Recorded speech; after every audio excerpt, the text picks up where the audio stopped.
እግዚአብሔርን እንደ ክፉ ዳኛ እንዳይቀጣን ፈርተን ሳይሆን እንደ አባት እየናፈቅን መኖር አለብን። እግዚአብሔር ለምሳሌ አንዳንድ ሰው ሳይጸልይ ካልጸለይኩ እኔ አይቀናኝም ብዙ ጊዜ፣ ስለዚህ ጥሩ ቀኔ እንዳይበላሽ መጸለይ ያለብኝ ይላል። እንዴ ይባል። በነገራችሁ ላይ የሚጸድቁ ክርስቲያኖች ራሱ ከሶስት ይከፈላሉ። ተመስገን እንደው ከሶስቱም አድርጎ ያጸድቀን ብቻ። አንደኞቹ ምን ይባላሉ? ልጆች ይባላሉ። ምን ይባላሉ? ልጆች ይባላሉ። ሁለተኞቹ ደግሞ ልጆች ናቸው፣ ወዳጆች ይባላሉ። ሶስተኞቹ ደግሞ ሰራተኞች ይባላሉ፣ ባሮች። እነዚህ ልጆች የሚባሉት ቅርብ ጻድቃን ናቸው። ወዳጆች ደግሞ የሚባሉት ደግሞ እንደው በንስሐ የተመለሱት ናቸው። ሰራተኞች የሚባሉት ግን ደመወዝ ነው የሚፈልጉት አይደል? እግዚአብሔር ወይ ሲኦል እንዳይከተል ወይ ገነት እንዲያስገባን ብለው ትንሽ ትንሽ ጽድቅ የሚሰሩ ናቸው። ተመስገን ሰራተኛ ሆነን ያጽድቀን ብቻ ይማረን እንጂ እንደው ግን ልጅ ስንሆን ነው የሚያምርብን። ምንደኛ ስንሆን አያምርብንም፣ ልጅ ስንሆን ነው። እና እግዚአብሔርን ሲኦል እንዳይከተኝ እግዚአብሔር ገሃነም እንዳይጠለኝ እንዲህ ያልን ሳይሆን እግዚአብሔር እየጠማን ሲሆን ነው። እየጠማን እንደውም ልንገራችሁ፣ ሰው እየጾመ እግዚአብሔር ላይኖር ይችላል። ሰው እየጸለየ እግዚአብሔር ላይሆን ይችላል። ሰው እየሰገደ እግዚአብሔር ላይሆን ይችላል። ለምን? ክርስትና ተግባር ብቻ ሳይሆን ፍቅር ነው። ድርጊት አይደለም። ጉዳይን አከናውኖ መሮጥ አይደለም። ከእግዚአብሔር ጋር በፍቅር መዛመድ መገመድ ነው። ቅዱስ ጳውሎስ ሲጽፍ ብዙ ጊዜ ሲጽፍ መልእክቱን ጳውሎስ ሙቁሁ ለክርስቶስ ይላል። የክርስቶስ እስረኛ ጳውሎስ ይላል። በፍቅሩ የታሰረ ማለት ነው። በፍቅሩ የታሰረ አባ ስምዖን ዘአምድ የሚባል አባት የሕማማት የሚነበብ ምንባቡ ላይ ምን ይላል? ምንድን ነው? ኦ ክርስቶስ ወልደ እግዚአብሔር ሕያው በከመ ተአሰርከ አንተ በሀብል ከማሁ እስረኒ በሀብል ፍቅርከ፣ አንተ በሀብል ተይዘህ በዕለተ ዓርብ እንደተጎተትክ እኔንም በፍቅር ገመድ እሰረኝ ይላል። በገዳም ውስጥ አበምኔቱ አንድን መነኩሴ ሲያስር ቅናት የሚባል ያስርለታል። ያን ሲያስርለት ይሄን መነኩሴ እኔ በቅናት እንዳሰርኩት ክርስቶስ ሆይ አንተም በፍቅር ገመድ እሰረው ይላል።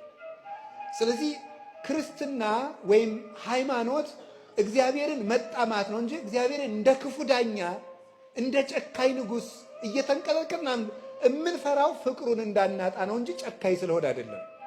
ስለዚህ ምን አለ ቅዱስ ዳዊት? ከማያፈቅር ሀየል ሀበ አንቂተ መዓት ከማሁ ታፈቅር ነፍሴ ሀበ እግዚአብሔር አምላኬ። ዋሊያ ወደ ውሃ እንደሚናፍቅ ነፍሴ እግዚአብሔርን ተጠማች። እግዚአብሔር የሚርበው ሰው ቸርነቱ የሚሳሳለት፣ ለቸርነቱ የሚሳሳ፣ ለአባትነቱ የሚሳሳ፣ ምሕረቱን እያሰበ የሚያለቅስ፣ እኔ እንዲህ ያለው አመፀኛ ስሆን ጌታዬ ሆይ እንዴት ቻልከኝ ብሎ ለፍቅሩ የሚሳሳ በፍቅሩ የተነደፈ ሰው ሲሆን እሱ ነው ከእግዚአብሔር ጋር መኖር። ስለዚህ እግዚአብሔርን ጌትነቱን ፈራጅነቱን ብዙ ጊዜ ከምታስቡ ይልቅ ፍቅሩ ላይ ትኩረት አድርጉ። ፍቅር ጉልበት አለውና ዳኝነቱንም ማሰብ ይገባል። እግዚአብሔር መቀለጃ አይደለምና። የሆነ ሆኖ ግን ፍቅሩ ስቦ ከሱ ያደርሰናል። ስለዚህ እግዚአብሔር ሰዎች ከእግዚአብሔር ጋር ለመኖር ምን እናድርግ ስትሉ ግዴታ ሆኖብን አንድ ነገር አናድርግ። ምን ሆኖብን እናድርግ? ፍቅር። ቅዳሴ ያስቀድስ እና ዓለማዊ ሰው ነው። ምንም ቅዳሴ መንፈሳዊ ሕይወት የሚሉት ጉዳዮቹ ብዙ አያውቅም። እና አንድ ቀን እሑድ ጠዋት አርፍዶ ሲነሳ ጎረቤትየው የመሪ ጌታ ሚስት አሉ እና ምን አለች? አንተ ልጅ ለምንድን ነው ቤተ ክርስቲያን የማትሄደው? እስቲ አሁን ሂድ አሉት። አይ ቅዳሴ እኮ አርፍዷል። አይ ሂድ፣ እንደውም ባለቤቴ መሪ ጌታ አለ ታገኘዋለህ። እዛ ሰተት ብሎ ወዴት ሄደ? ወደ ቅዳሴው ገባ እና ሲገባ እንደው ዝም ብሎ ወደ ገባው ጫማውን አውልቆ ቅዱስ ቁርባኑ እየተሰጠ ጣናው መጎሩም እየተባለ ሊባል እና ቆመ። መሪ ጌታን ሰላም አላቸውና ልክ መሪ ጌታው መቋሚያቸውን ወደ ላይ አጋፋሪው ከፍ ሲያረጉ እሳቸውን ተከትለው ሁሉ በዚህ ያሉ መቋሚያውን ከፍ ወደ ላይ ሲያረጉ ካህናቱ ሊጨርሱ ነው ብሎ ሮጦ ወደ ውጭ ወጣ እና በኋላ ደንግጦ ቤት መጣ። ሚስትየው እንዴ ምን ነው ቶሎ መጣ አሉት። እንዴ እርሶ ካህናቱ እኮ በዱላ ሊጨርሱ ነው አለ። የባለቤቴ መሪ ጌታ የሉም እንዴ አለ። አሄ ጀማሪው ማን ሆነና አለ። ይሄ ልጅ አይፈረድበትም። በአንድ እንጨትና በአንድ መቋሚያ መካከል ያለውን አያውቅም፣ አልተማረውማ፣ አልገባውም። እሱ ዱላ ሁሌ ሲነሳ በሰፈሩ ባህል የሚያውቀው ምን በል ነው ተጫረስ ነው ነገሩ አይደለ? አላወቀውም። ምስጋናም እንዲህ አለ። መቋሚያም ከፍ ተደርጎ ወደ ታች ሲደረግ ሰው መምቻ አይደለም ማመስገኛም ነው። ቃል ከሰማያ ሰማያት ወረደ በተዋሂዶ ተገለጠ ማለትም ነው። ያንን ወዲህ አድርገው ወዲህና ወዲያ ሲያረጉት ክርስቶስ ከግራ ወደ ቀኝ ተንገላታም ነው። በትከሻ ላይ ሲደረግ ቅዱስ መስቀልም ነው። ከበሮ ወዲህና ወዲያ ሲመታ መኑ ቀዘባ ለገጽከ ፊትን ማን መታ እያሉ ግራና ቀኝ ጉንጩን የመምታታቸው ምሳሌ ነው። ይሄን አላወቀም። ለዚህ ነገር ይሄንን ክፍተት የሚሞላው ይሄ ቫኪዩሙን የሚያጠፋው ምንድነው ካላችሁ ትምህርት ነው። ወንጌሉን አውቀን የለ 3 ወር የሰለጠነ አንድ በክደት አረንቋ ያለ ሰው እንዴት ነው 30 ዓመት የኖረን አንድ ኦርቶዶክሳዊ በጥቅስ የሚያንቀጠቅጠው? አለመማራችን አይል የጎዳ ስንት ዘመን አለማወቃችን አይል የጎዳ። ስለዚህ እናንተም መጽሐፍ ጠቅሳችሁ ወደ መናገር ደጉ። እኔና እናንተም ወደ መናገር ወደ ቤተ ክርስቲያንን ትምህርቷን ወደ ማፍሰስ መሄድ አለብን።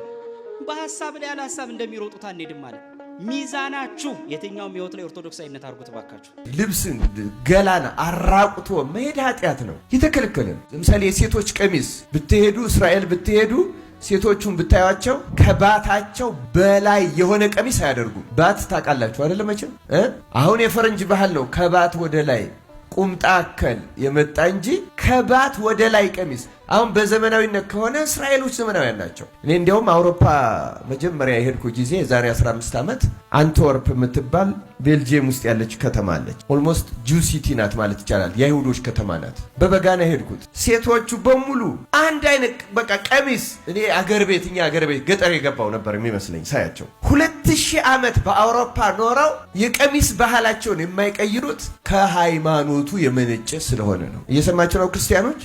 የቤተ ክርስቲያንን ባህል የአንድ ብሔረሰብ ባህል አድርጎ የመናገር ይሄ ተንኮል ነው። ነጭ መልበስ ለምሳሌ የአማራ የትግሬ ባህል አይደለም። አማራ ትግሬ ከቤተ ክርስቲያን ወስዶት ሊሆን ይችላል እንጂ ቤተ ክርስቲያን ከአማራ ከትግሬ አንድም ነገር አልወሰደችም፣ ልትወስድም አትችልም። እንኳን ከነሱ ክርስትናው ከተመነጨበት ከእስራኤል ባህል አልወሰደችም።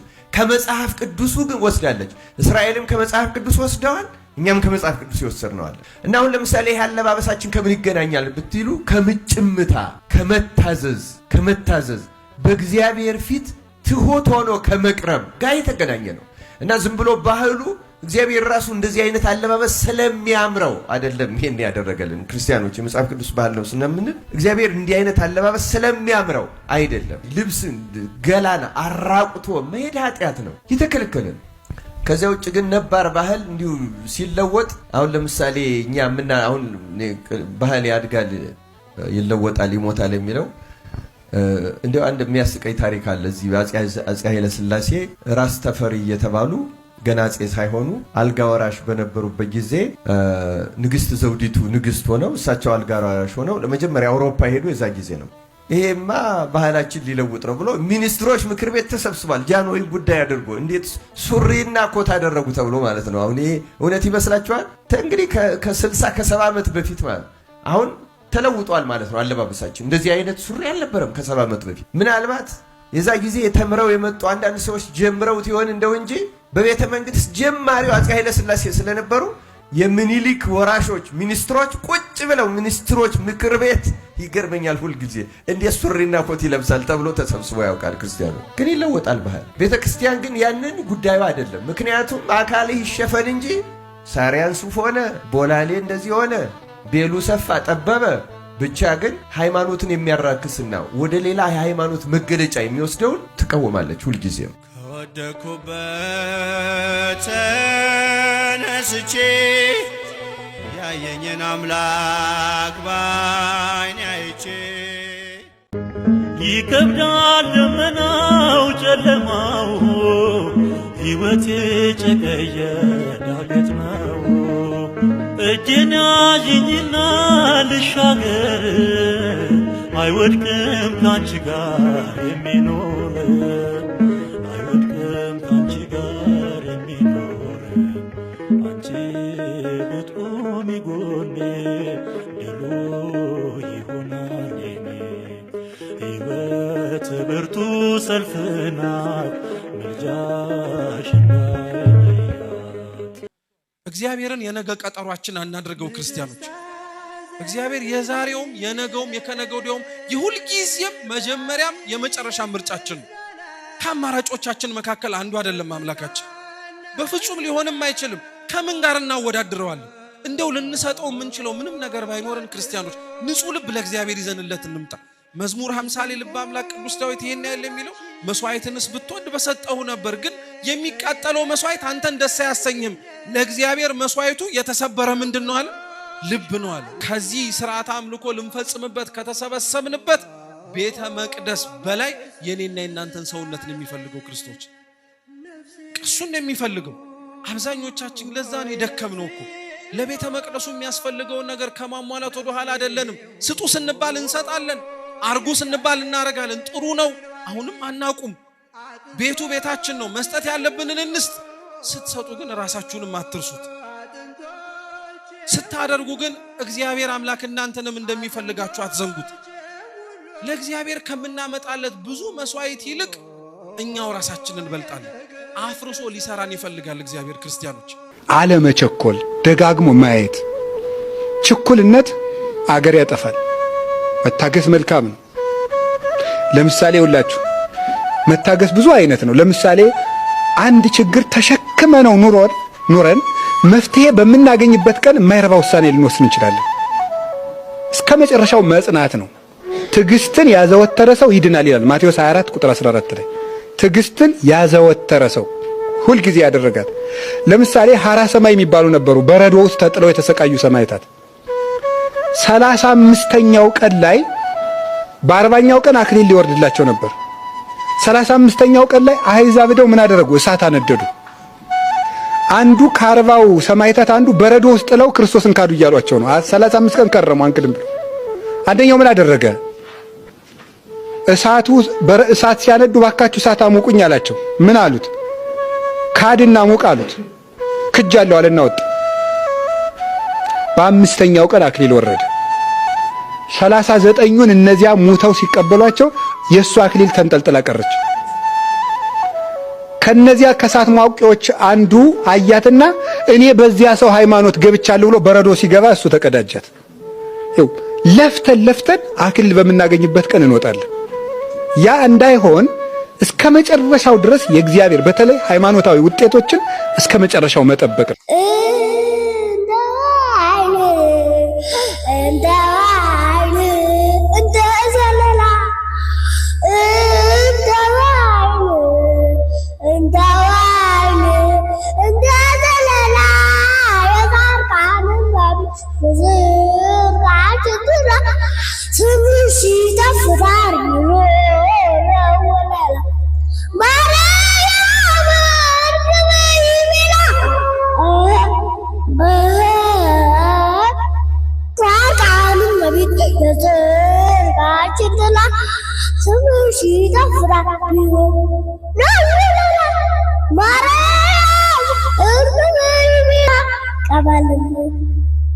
ለምንድን ማልለወጠው?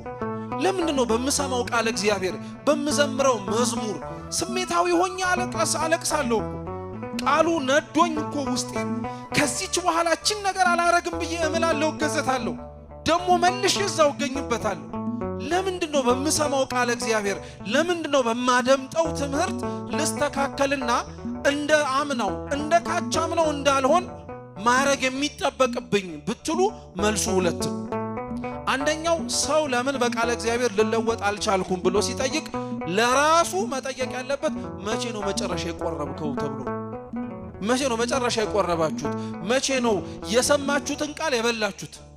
መቼ ነው ያደመጣችሁትን ቃል የጠጣችሁት? ግድ ነው ሰው በሚሰማው የሚለወጠው ተግባሩ የሚጠይቀውንም ጭምር ማድረግ ሲችል። ሁለተኛው ለምንድነው ሰው በሚሰማው ቃል እግዚአብሔር ሊለወጥ የማይችለው? ቃል እግዚአብሔር ዕውቀት ብቻ አይደለማ ሕይወትም ጭምር ይጠይቃል። ትዝ ይላችኋል የማቴዎስ ወንጌል ምዕራፍ 18 ላይ አንድ ባለጸጋ ወደ ክርስቶስ ቀርቦ የዘላለም ሕይወትን እንዲወርስ ምን ማድረግ እንደሚጠበቅበት ጠየቀው እና ክርስቶስ ትእዛዛቱን ጠብቃሉ። አትግደል፣ አታመንዘር፣ አትስረቅ፣ በሐሰት አትመስክር፣ አባትህን እናትህን አክብር፣ የባልንጀራህን ቤት አትመኝ፣ ባልንጀራህንም እንደራስ አድርገህ ውደዳል። ባለጸጋው ይህን ከልጅነት ጀምሮ ፈጽሜዋለሁ አለው። የሰማውን ያዳመጠውን ኑሮው ተብሎ የተሰበከውን ኑሮት ነበር። ዛሬ ከኛ መካከል ይሄ ሁሉ መምህራን እየተለዋወጠ ይሄ ሁሉ ዘማሪያን እየመጣ እየተሰበክን ምኑ በሰማነው የተለወጥነው ነገር ይኖር ይሆን? ምኑ ባደመጥነው የተስተካከለ ነገር የመጣልን ይሆን? አብዛኞቻችን ባይባልም ክርስቲያኖች ለተወሰንን ሰዎች ቃለ እግዚአብሔር የእውቀት ጉዳይ ብቻ ሆኖብናል። በቃ ያላወቅነውን ለማወቅ አዲስ ምስጢርን ሰምተን እንዲህ እኮ ያውቃል እንዲህ እኮ ተረድተዋል ለመባል ብቻ የምንመላለስ ነን። እና ክርስቶስ ምን አለው? ይህንን ከልጅነቴ ጀምሮ አድርጌዋለሁ ሲለው አሁን መንግሥተ ሰማያት መግባት ትችላለህ አላለውም። የዘላለም ሕይወት መውረስን ትችላለህ ብሎም አላረጋገጠለትም። ምን አለው መሰላችሁ? ፍጹም ልትሆን ብትወድ ያለን ሁሉ ሽጠህ ተከተለኝ አለው። ራስህን ባዶ አርግ አለው። ቃል እግዚአብሔር ራስን ባዶ ማድረግ ይጠይቃል። ክርስቲያኖች የምንሰማውን ቃል እግዚአብሔር ሌላ ነገራችንን ደባልቀን አናዳምጠው። ለኛ እንዲመቸንና እንዲስማማን አድርገን አንተርጉመው። አብዛኞቻችን መለወጥ ያቃተን መስተካከልም በየዓመታቱ የከበደን መስማቱን እንሰማዋለን፣ ማድመጡንም እናደምጠው ይሆናል። ነገር ግን አኗኗራችን ላይ ለኛ የተመቸንን እየመረጥን ለኛ ያልተስማማንን ደግሞ ይሄ ያን ያክል አያስፈልግም እያልን ለኛ የሚጠቅመንን ራሳችንን መከላከያ እያደረግን እኛን ሊያጠቃን የመጣውን ደግሞ በሚያነጻው በቃል እግዚአብሔር መልሰን እየተከላከልን እንደኛ ቃል እግዚአብሔርን ያጣመመው እንደኛ ቃል እግዚአብሔርን ሳይኖረው መጠቃቂያ ያደረገው ሰው አለ። በዚህ ጊዜ ላይ እኮ ሰው ጥቅስ እየጠቀሰ ቅዱሳት መጻሕፍትን እየመዘዘ ሰዎችን አስተምሮ ወደ ቃል እግዚአብሔር ከሚያመጣው ይልቅ የራሱን በደል አምኖ ንስሐ ከሚገባው ይልቅ በደልና ክፋቱን ለመከላከል ሌላውን ደግሞ ለማሸማቀቂያ እኮ ነው የሚጠቀሙ። ሁላችንም በምንጠቀማቸው በየማህበራዊ ሚዲያ ስሞቻችን እንትና የድንግል ልጅ፣ እንትና የአርሴማ ልጅ፣ እንትና የኢየሱስ ልጅ እያልን እኛው ራሳችን አይደለ ክብረ ክህነቱን የምናቀለው? እኛው ራሳችን አይደለ ጥቅስ እየጠቀስን አባቶቻችንን፣ ወንድሞቻችንን፣ እህቶቻችንን ክርስቲያን የሆነውን በሙሉ ሰድበን ለሰዳቢ የሰጠነው ማንን? እኛው ራሳችንን። የሰማነው ቃል እግዚአብሔር ልንለወጥበት ያልቻልነው እኛው ራሳችን መጀመሪያ መለወጥም አልፈለግንም፣ ሌላውን ነው መለወጥ የፈለግነው። የእግዚአብሔር ቃል ደግሞ እንዲህ አይሰራም። መጀመሪያ ራስ ነው መስተካከል ያለበት። መጀመሪያ አድማጩ ነው መታረም ያለበት። ለዛ ነው ቃል እግዚአብሔር ሕይወት ይፈልጋል። ክርስቲያኖች ሕይወት ይፈልጋል። የሰማነውን እንድንኖር ይጠይቃል።